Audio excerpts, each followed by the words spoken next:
Book of Heaven, Volume 1, Part 5.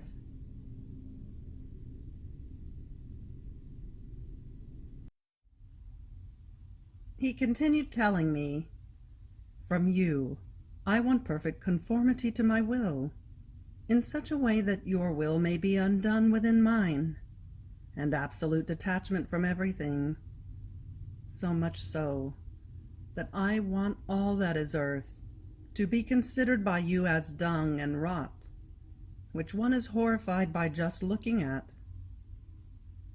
And this because if one had no attachment to earthly things, just by having them around and looking at them, they cast a shadow over the celestial things, and prevent the fulfillment of that mystical marriage which I promised you.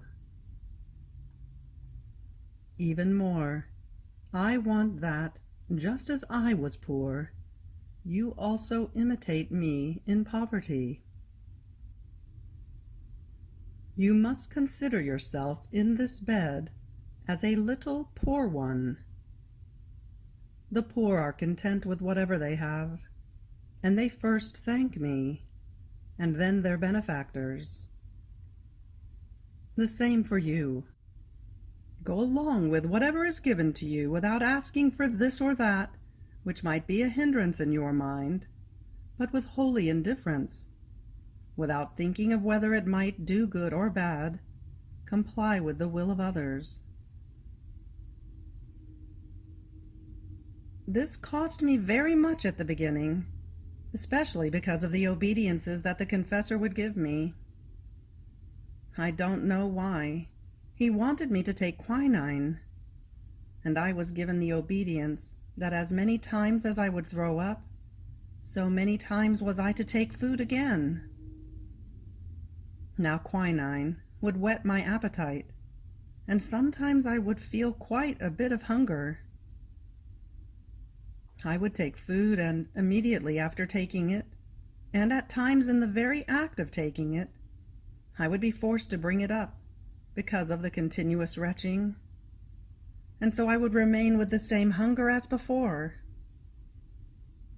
The word poor, which Jesus had spoken to me, would not allow me to dare to ask for anything, and I myself would feel ashamed to ask, thinking to myself, what will the family say?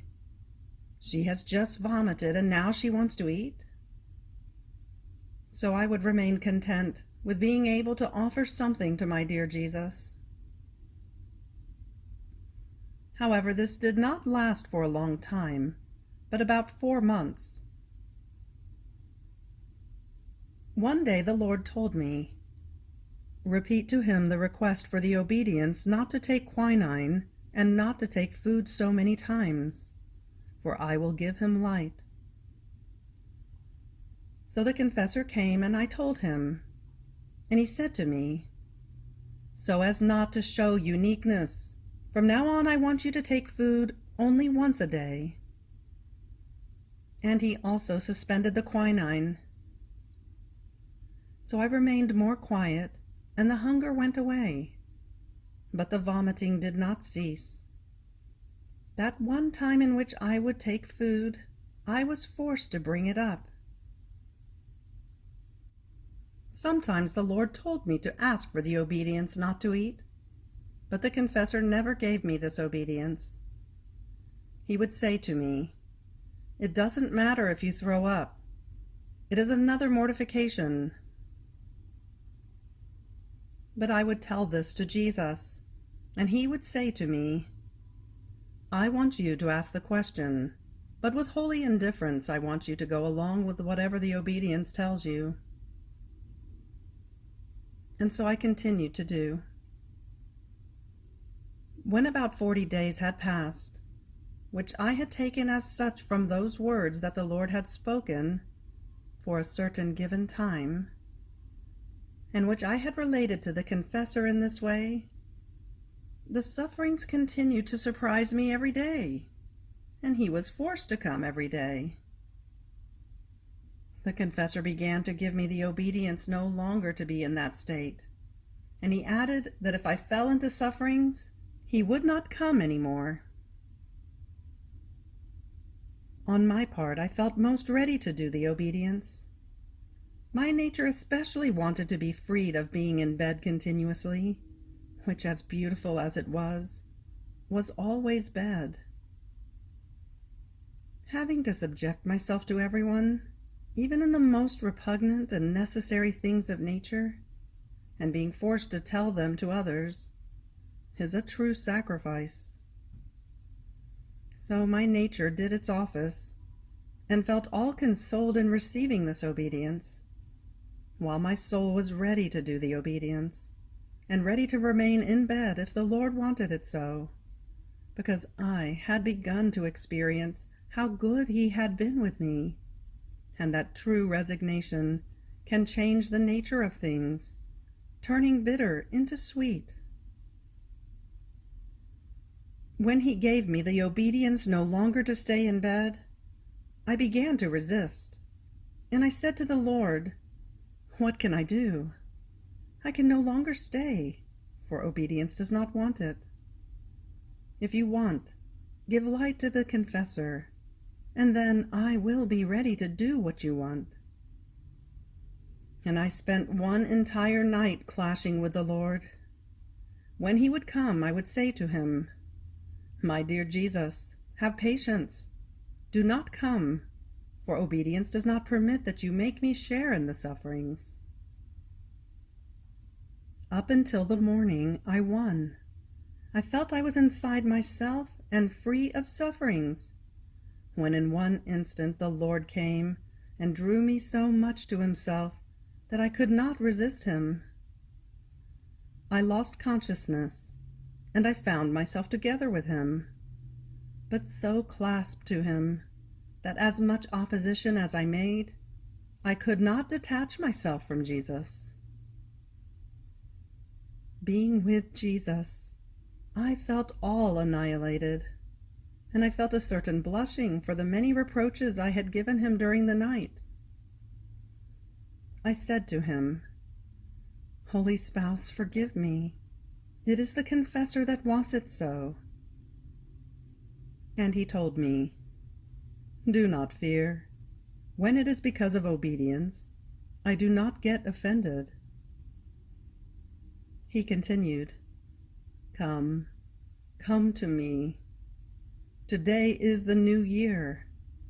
I want to give you a present." That morning was precisely the first day of the year. So He drew His most pure lips to mine and poured a most sweet milk. He kissed me. He took a ring from within His side and said to me, "Today I want to show you the ring I have prepared for you, for when I espouse you." Then He told me, "Tell the confessor that it is my will that you continue to stay in bed, and as a sign that it is I, tell him that there is a war between Italy and Africa, and if he gives you the obedience to continue to suffer, I will not let them do anything on either side. They will reconcile." In the very act of speaking these words, I felt surrounded by sufferings as if by a garment, and I was unable to free myself by myself. I thought to myself, "What will the confessor say?" But it was no longer in my power. That milk which Jesus had poured into me produced in me such love for Him that I felt myself languishing, and I felt such satiety and sweetness that after the confessor came, and I came round from that state, and the family brought me food, I felt so full that the food would not go down. But in order to do the obedience, which wanted it so, I took a little bit, and immediately I was forced to bring it up, but mixed with that sweet milk that Jesus had given me. And Jesus, almost joking, told me, "What I gave you was not enough. You are not content yet."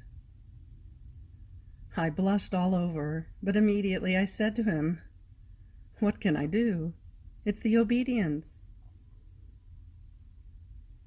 When the confessor came, he started to get upset, telling me that I was disobedient. Or he would say to me, "This is an illness. If it were something from God, he would have made you obey. Therefore, instead of calling the confessor, you should call the doctors." When he finished speaking, I told him everything that the Lord had said to me, as I said above. And he told me that it was true that there was a war between Africa and Italy. We'll see if nothing happens. And so he was persuaded to letting me continue to suffer. One day, after about 4 months, the confessor came and told me that news had arrived about the war between Africa and Italy, and that without doing any harm to each other, on both sides, they had reconciled.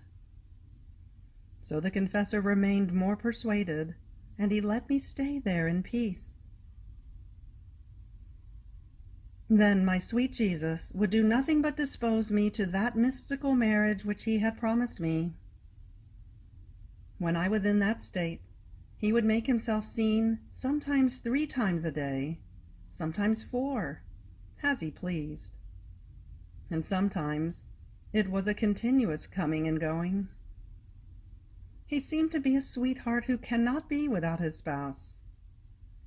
This is how Jesus was with me, and sometimes he reached the point of telling me, "You see, I love you so much that I cannot be without coming. I feel almost restless, thinking that you are there suffering for me, and you are alone. Therefore I have come to see if you need something." And while saying this, he himself would lift my head. He would place his arm behind my neck and would embrace me. And while holding me like that, he would kiss me. And if it was summertime and it was hot, he would send a refreshing breath from his mouth. Or he would take something in his hand and fan me. And then he would ask me, "How are you feeling? Don't you feel better?" I would say to him, "Being with you, in whatever way, one is always fine." Other times, then, if he saw me very weak because of the continuous being in those sufferings, especially if the confessor was coming at night, my lover Jesus would come, and in seeing me in that state of extreme weakness, to the point that at times I felt myself dying, he would draw near me, and from his mouth he would pour milk into mine, or he would place me close to his side, and from there I would suckle torrents of sweetnesses, of delights, and of strength. And he would say to me, "I really want to be your everything, and also your nourishment, of the soul and of the body." Who can say what I experienced, both in the soul and in the body, from these graces that Jesus would give me? If I wanted to tell them, I would be too long. I remember that sometimes, when he would not come quickly, I would lament to him, telling him, "Oh, please, oh, holy spouse, how could you make me wait so long? I could not endure any more. I felt myself dying without you." And while saying this, the pain I felt was so great that I would cry. And he would compassionate all of me. He would dry my tears. He would kiss me. He would hug me and say, "I do not want you to cry. See, now I am with you. Tell me what you want." I would say to him, "I want nothing but you, and only then will I stop crying, when you promise me you will not make me wait for so long." And he would say to me, "Yes, yes, I will make you content."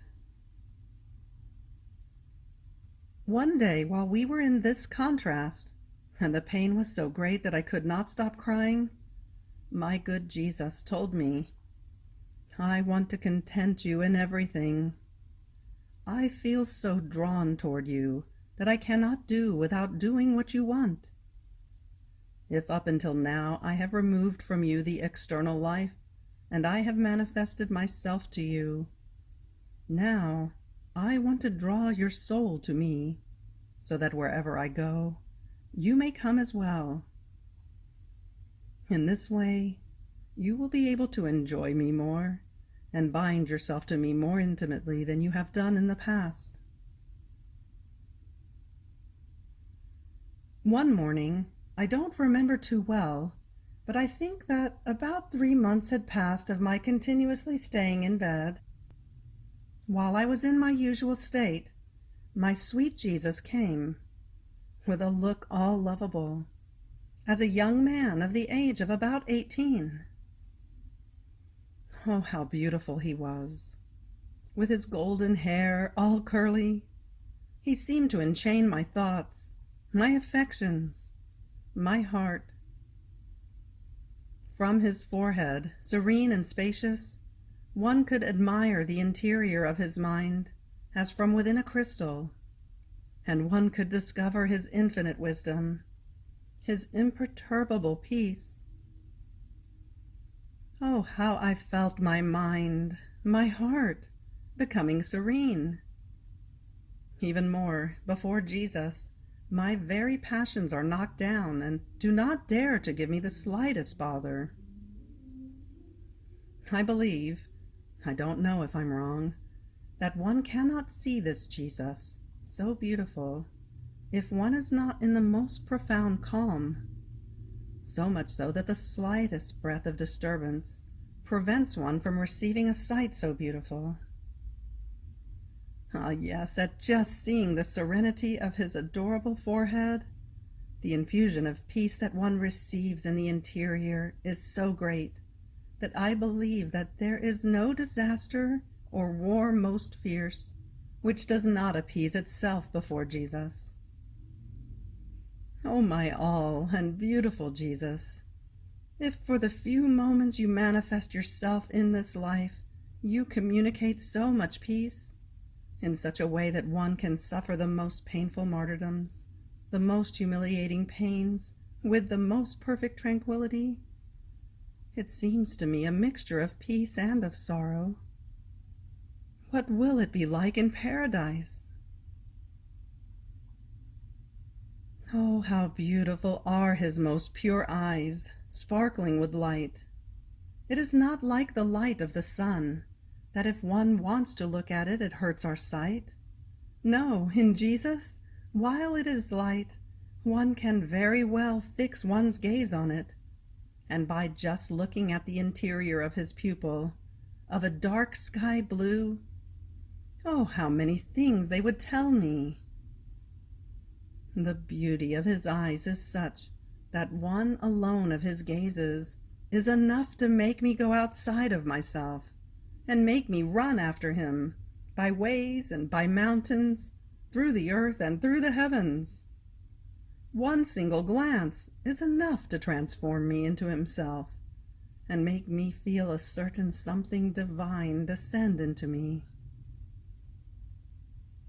Who can tell then the beauty of his adorable face? His white complexion looks like snow, tinted with a color of roses, the most beautiful ones.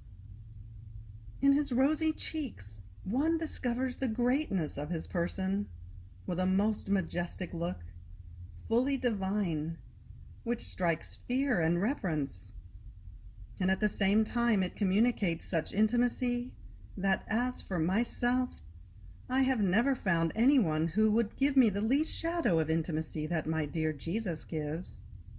Neither my parents, nor the confessors, nor my sisters. Ah, yes, that holy face, while it is so majestic, it is also so lovable, and that loveliness attracts one so much that the soul does not have the slightest doubt of being welcomed by Jesus, as ugly and sinful as she may see herself. Beautiful also is his nose, which descends to a very fine point, proportioned to his most sacred face. Gracious is his mouth, small but extremely beautiful, and his finest lips of a scarlet color. While he speaks, he contains such graciousness that it is impossible to describe it. Sweet is the voice of my Jesus. It is gentle. It is harmonious. While he speaks, such a fragrance comes out of his mouth that it seems that nothing like it can be found on earth. It is so penetrating as to penetrate everywhere. One feels it descend from the hearing to the heart, and oh, how many effects it produces. But who can say everything? Then, it is so pleasant that I believe that no other pleasures can be found, as many as are those that one can find in one single word of Jesus. The voice of my Jesus is immensely powerful. It is operative, and in the very act in which he speaks, he already operates that which he says. Ah, yes, beautiful is his mouth, but it displays its beautiful grace more in the act of his speaking, while one can see those teeth so clear and so well arranged, and his breath of love comes out, igniting, darting through, consuming the heart. Beautiful are his hands, soft, white, most delicate, with those fingers so artfully crafted, and he moves them with such mastery that it is an enchantment. Oh, how beautiful you are, all beautiful, oh my sweet Jesus. What I have said of your beauty is nothing. Rather, it seems to me that I have said a lot of nonsense. But what can I do? Forgive me. It is obedience that wants it so. By myself, I would not have dared to say one word, knowing my insufficiency. Now, while I was seeing Jesus in the appearance already described, he sent me a breath from his mouth, which invested all of my soul. And it seemed that, with that breath, Jesus was drawing me after himself, and I began to feel my soul going out of my body. I really felt it go out from all parts, from my head, from my hands, and even from my feet. Since it was the first time that this was happening to me, within myself I began to say, "Now I die. The Lord has come to take me." When I saw myself out of the body, the soul had the same sensation of the body, with this difference, that the body contains flesh, nerve, and bones, while the soul does not. It is a body of light. So I felt a fear within me, but Jesus continued to send me that breath and told me, "If being deprived of me gives you so much pain, now come together with me, for I want to console you." And so Jesus began his flight, and I began mine after him. And we went around through the whole vault of the heavens. Oh, how beautiful it was to stroll together with Jesus. Now I would lean my head upon his shoulder, with one arm around his shoulders and the other hand in his hand. Now Jesus would lean on me. When we reached certain places that were inundated more with iniquity, oh, how my good Jesus suffered.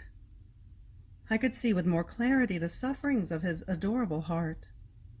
I could see him coming almost faint, and I would say to him, "Lean on me, and let me share in your pains, for my soul cannot bear seeing you suffer alone." And Jesus would say to me, "My beloved, help me, for I can take no more." And while saying this, he would draw his lips close to mine, and he would pour such bitterness that I would feel mortal pains when feeling that liquor, so very bitter, enter into me. I would feel as if many knives, pricks, arrows were piercing me through. In some, an atrocious torment would form in all of my members, and as the soul would go back into the body, it would make the body participate in these sufferings. Who can tell the pains? Jesus himself, who was the witness of it, because others could not mitigate my pains, since I would be in that state of loss of consciousness, and they would wait for the time when the confessor would be present, because then they would mitigate also at the call of obedience.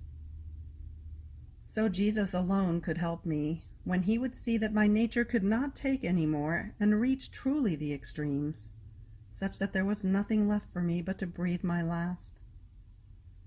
Oh, how many times death made fun of me, but the day will come when I will make fun of her. So Jesus would come. He would take me in his arms. He would draw me close to his heart, and oh, how I felt life come back to me.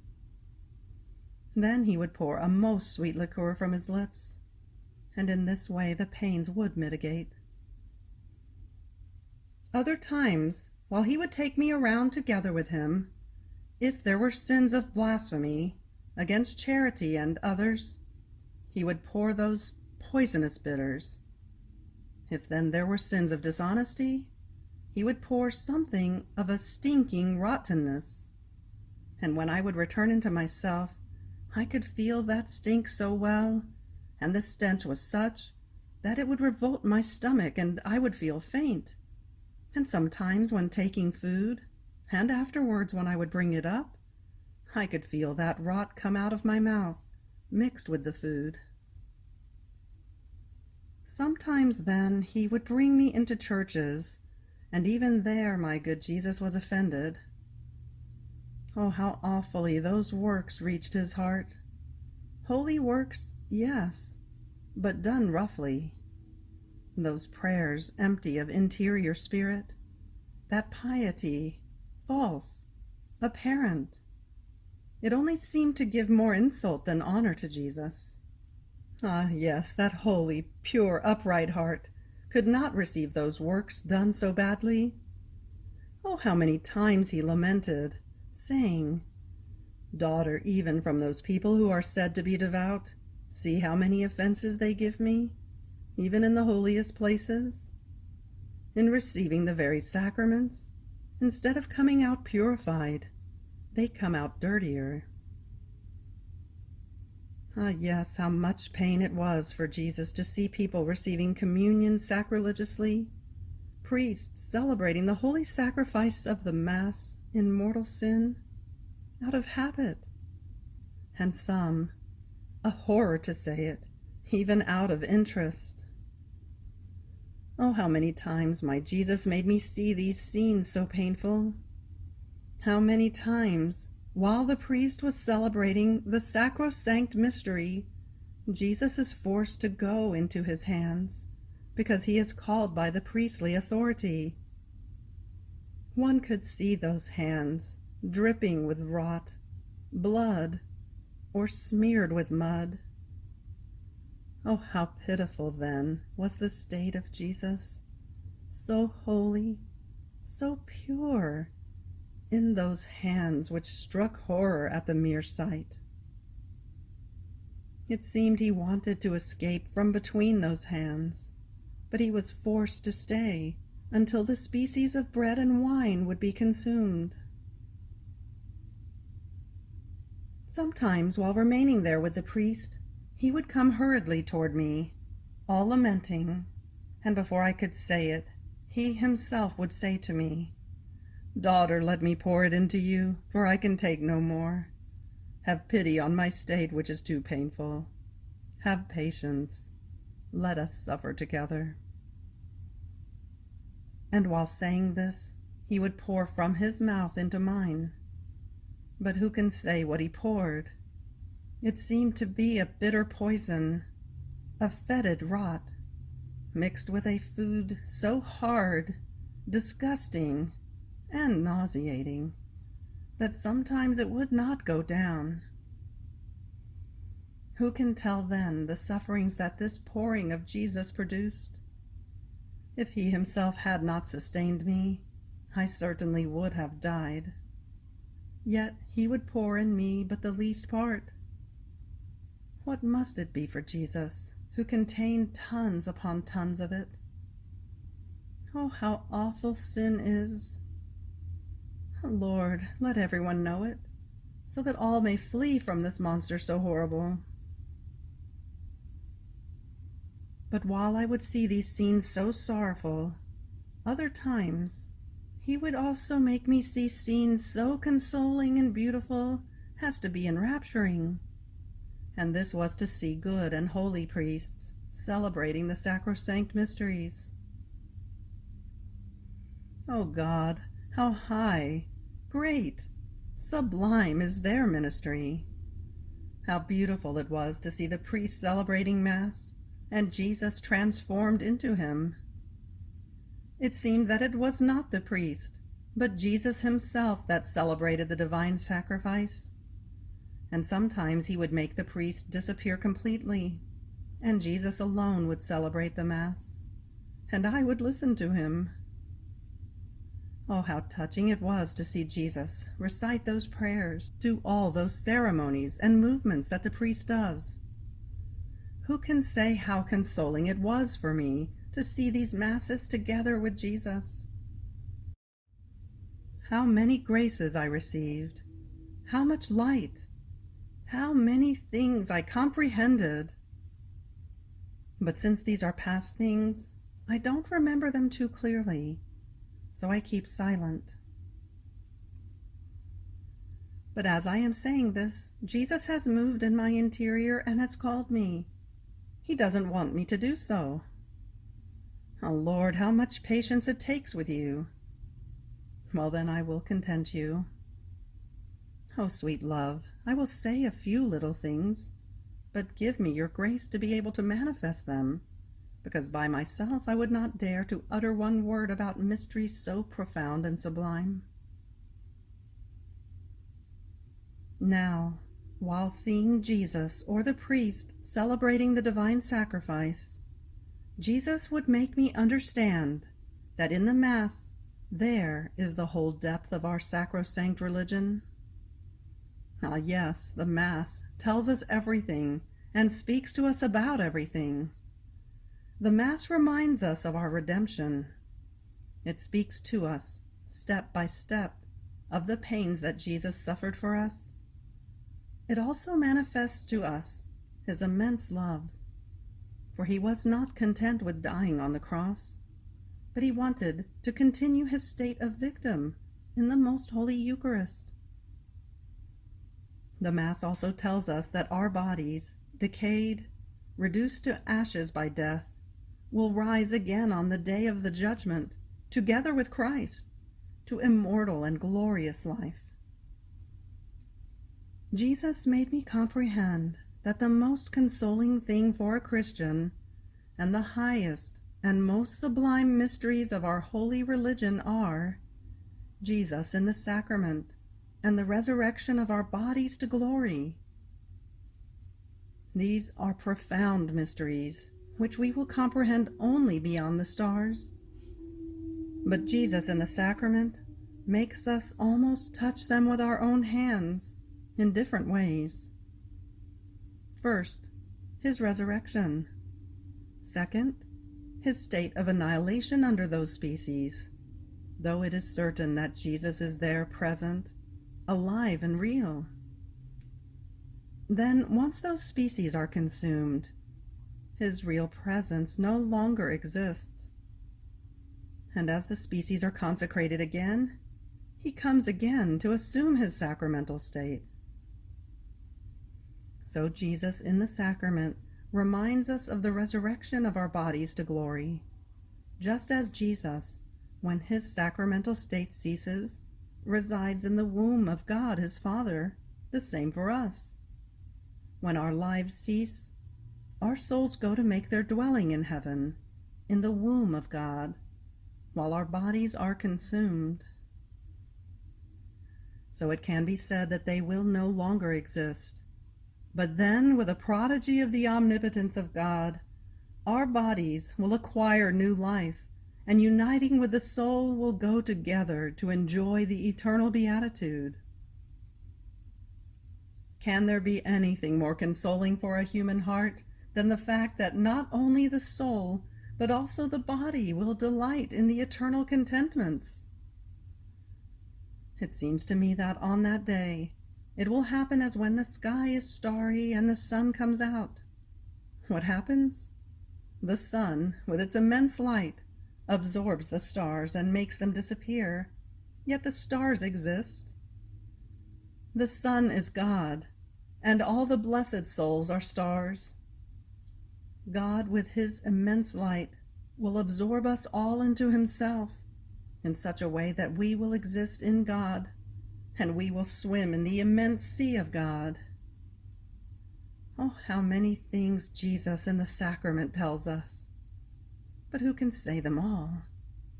Truly, I would be too long. If the Lord allows it, I will reserve saying something else on other occasions. Now, in these exits that the Lord would make me do, sometimes he renewed to me the promise of the marriage already mentioned. Who can say the ardent yearnings that the Lord infused in me for this mystical marriage to take place? Many times I would solicit him, saying to him, "Most sweet spouse, hurry, no longer delay my intimate union with you.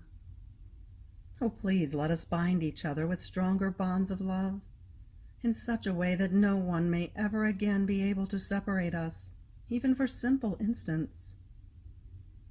And Jesus would correct me, now about one thing, now about another. I remember that one day he said to me, "Everything that is of the earth, everything you must remove, not only from your heart, but also from your body. You cannot understand how harmful and how great a hindrance to my love are the slightest earthly shadows." Immediately I said to him, "If I have something else that must be removed, tell me, for I am ready to do it." But as I was saying this, I myself realized that I had a gold ring on my finger, portraying the image of the crucifix. Immediately I said to him, "Holy spouse, do you want me to take it off?" And he told me, "Since I myself am going to give you a more precious, more beautiful ring, on which my image vividly will be impressed, and every time you will look at it, your heart will receive new arrows of love, so this one is not necessary." And I promptly took it off. The longed-for day finally arrived, after not a little suffering. I remember that it was almost 1 year that I had been continuously in bed. It was the day of the purity of Mary Most Holy. On the night before that day, my lover Jesus made himself seen all festive. He drew near me, took my heart in his hands, and he looked at it over and over again. He dusted it, and then he gave it back to me again. Then he took a garment of immense beauty. It seemed to me that its background was a layer of gold streaked with various colors, and he clothed me with that garment. Then he took 2 gems, as if they were earrings, and he bejeweled my ears. Then he adorned my neck and my arms, and surrounded my forehead with a crown of immense value, all enriched with precious stones and gems, all refulgent with light. And it seemed to me that those lights were as many voices that resounded among themselves, speaking in clear notes of the beauty, power, fortitude, and of all the other virtues of my spouse, Jesus. Who can say what I comprehended, and in what sea of consolation my soul was swimming? It is impossible to say it. Now, while Jesus was crowning my forehead, he told me, "Most sweet spouse, I place this crown upon you so that nothing may be missing in order to make you worthy of being my spouse. But then after our wedding is done, I will take it with me to heaven, to keep it for you at the moment of your death." Finally, he took a veil and covered me completely with it, from head to foot, and he left me in that way. It seemed to me that in that veil there was a great meaning, because the demons, in seeing me all covered with that veil, were so frightened and had such fear of me that they fled, terrified.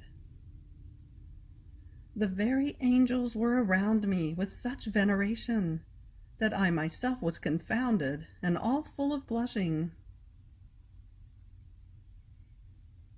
On the morning of the aforementioned day, Jesus made himself seen again, all affable, sweet, and majestic, together with his most holy mother and Saint Catherine. First, a hymn was sung by the angels. While Saint Catherine assisted me, Mamma took my hand, and Jesus put the ring on my finger. Then we embraced, and he kissed me, and so did Mamma also. Then we had a conversation, all of love. Jesus told me of the great love he had for me, and I also told him of the love I had for him. The Most Holy Virgin made me comprehend the great grace I had received, and the correspondence with which I was to correspond to the love of Jesus. My spouse, Jesus, gave me new rules in order to live more perfectly, but since it has been a long time, I do not remember them so well. Therefore I will skip them. And so it ended for that day. Who can say the finesses of love that Jesus made to my soul? They were such and so many that it is impossible to describe them, but I will try to say the little I remember. Sometimes, carrying me with him, he would take me to paradise, and there I could listen to the canticles of the blessed, and I could see the divinity, the different choirs of angels, the orders of the saints, all immersed in the divinity of God, absorbed, identified with it. It seemed to me that there were many lights around the throne, as if they were more brilliant than the sun, and these lights displayed in clear notes all the virtues and the attributes of God. The blessed, by reflecting themselves in one of these lights, remained enraptured, in such a way that they could not arrive at penetrating the whole immensity of that light. Therefore they would move to a second light, without understanding all the depth of the first one. So the blessed in heaven cannot comprehend God perfectly, because the immensity, the greatness, the sanctity of God is such that a created mind cannot comprehend an uncreated being. Now it seemed to me that by reflecting themselves in these lights, the blessed would come to participate in the virtues of these lights. So in heaven, the soul resembles God with this difference. God is that immense sun, while the soul is a little sun. But who can say all that can be understood in that blessed dwelling? While the soul is in this prison of the body, it is impossible. While one can feel something in the mind, the lips do not find the terms to be able to express it. It seems to me that it is like a child who begins to babble. He would like to say so many things, but in the end he remains without being able to say even one clear word. Therefore I stop here, without going any further. I will only say that, sometimes, while finding myself in that blessed fatherland, I would be strolling together with Jesus in the midst of the choirs of angels and the saints. And since I was newly espoused, all the blessed would unite together to participate in the joys of our marriage. It seemed to me that they would forget their own contentments to occupy themselves with our own.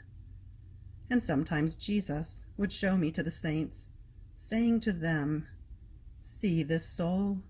She is a triumph of my love. My love has surpassed everything in her."